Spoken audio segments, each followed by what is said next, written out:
السلام علیکم ورحمۃ اللہ وبرکاتہ۔ حضرت امام جعفر صادق رضی اللہ تعالیٰ عنہ کے ایک غلام نے ایک تشت میں آپ رضی اللہ تعالیٰ عنہ کے ہاتھ دھلواتے ہوئے ان پر پانی بہایا تو وہ پانی آپ رضی اللہ تعالیٰ عنہ کے کپڑوں پر بھی جا گرا۔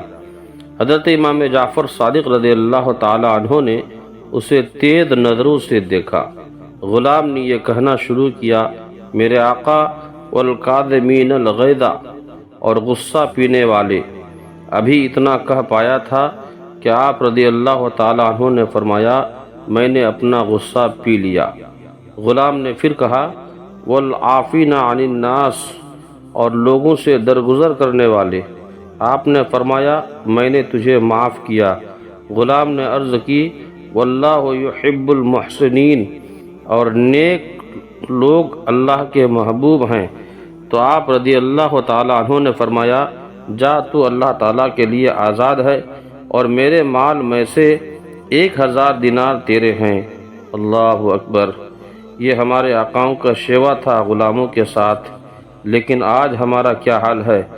آج ہم اپنے بھائیوں کے ساتھ جو سلوک کرتے ہیں، اللہ ہم پر رحم فرمائے۔